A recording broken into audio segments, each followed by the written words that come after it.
Qu'on se le dise, la guerre pour la formation des élites fait plus rage que jamais. Longtemps circonscrite aux seuls chercheurs et aux ingénieurs des universités, elle s'étend aujourd'hui aux business schools et à leurs bataillons de managers en devenir. Les enjeux pour ces écoles? La notoriété, le prestige, l'influence, les réseaux. Pour les nations, ni plus ni moins que la compétitivité de leurs entreprises à travers la qualité de leurs cadres dirigeants, mais aussi et surtout leur soft power dans les sphères économiques et financières. Alors bien sûr, s'il est bien un pays qui a compris l'importance de la bataille en train de se jouer, c'est bien les États-Unis. Le pays compte dans ses rangs des institutions aussi prestigieuses que Harvard, Stanford, Yale, Berkeley ou encore Wharton, pour ne citer qu'elles, car la liste est longue. Des institutions d'ailleurs dont les noms sont proches de certaines marques commerciales. Ces business schools disposent de moyens incomparativement supérieurs à leurs homologues européennes ou asiatiques. En regardant de plus près les données publiées par ces institutions, on s'aperçoit, à titre d'exemple, que la Harvard Business School forme chaque année 4 fois plus d'étudiants en MBA qu'HEC, tandis que dans le même temps, Wharton compte près de 2 fois plus d'enseignants à temps plein que la London Business School. Alors bien entendu, cette guerre économique, elle fait des vainqueurs et des vaincus. On assiste, et c'est vrai, tous secteurs confondus, à une rapide montée en puissance de grandes multinationales des pays émergents, et il faut le dire aussi, parfois à l'effacement d'anciens leaders des économies développées. Mais dans cette bataille pour la formation des élites managériales, le leadership absolument incontestable des États-Unis n'est pas prêt de disparaître.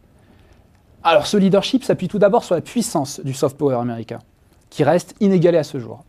On connaît des États-Unis sa musique, ses films, ses sodas, mais les étudiants du monde entier connaissent aussi les case studies, popularisés par l'université de Harvard, la théorie des avantages compétitifs, développée par Michael Porter, et encore les innombrables manuels de management édités par les universités américaines. En ce sens, les business schools ne sont au fond qu'un autre avatar du soft power américain, un avatar qui contribue efficacement à propager la culture des affaires à l'américaine. Alors, les États-Unis sont également dotés, dans le même temps, des moyens pour faire fructifier leur soft power. Des moyens financiers d'abord, avec des business schools dont les budgets se chiffrent en centaines de millions de dollars, et dont les sources de financement sont très diversifiées. Dans le cas de la Harvard Business School, par exemple, il apparaît par exemple que les donations et les publications sont plus importantes encore que les frais d'inscription. Ces universités sont dotées de moyens humains ensuite, avec les meilleurs enseignants américains et étrangers. Des moyens techniques enfin, avec des campus et des salles de conférences de très grande capacité. Impossible également de ne pas mentionner la domination de la langue anglaise dans le management ou la recherche, ce qui offre à un chercheur aux États-Unis un public potentiel et immédiat mondial. Les écoles de management américaines sont aussi favorisées par le rapport très différent des étudiants et de leurs familles au diplôme. Aux États-Unis, on emprunte, c'est vrai, pour son logement, on emprunte pour sa voiture, mais on emprunte aussi pour son diplôme d'université, perçu comme un véritable investissement.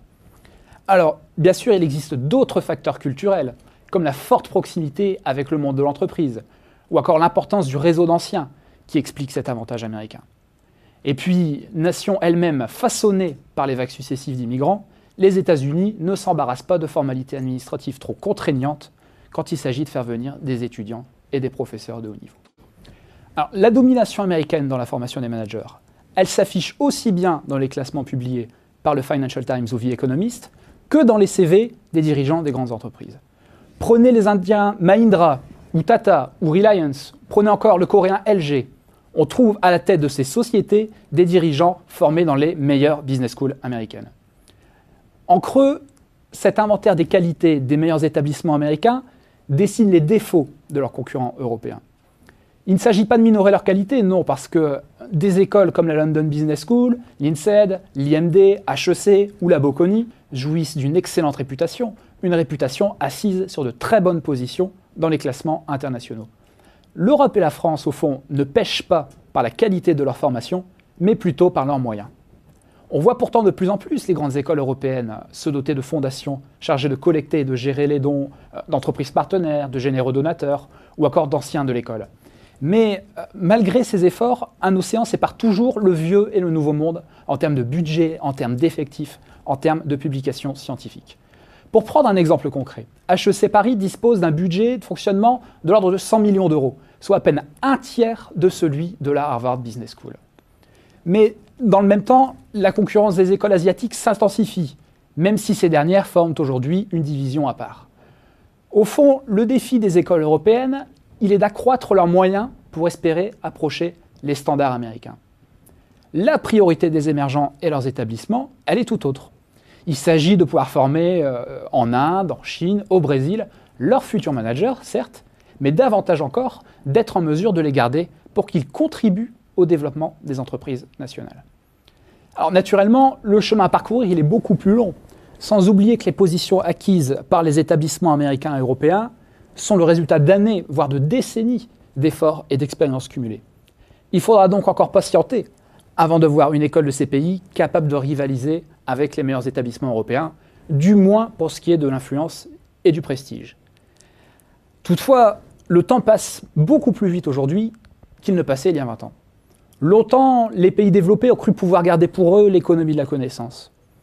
Aujourd'hui, si les émergents rattrapaient une partie de leur retard technologique et passaient du statut de client à celui de concurrent dans certains secteurs, c'est en partie parce qu'ils ont amélioré la qualité de leur main-d'œuvre et aussi celle de leurs cadres dirigeants.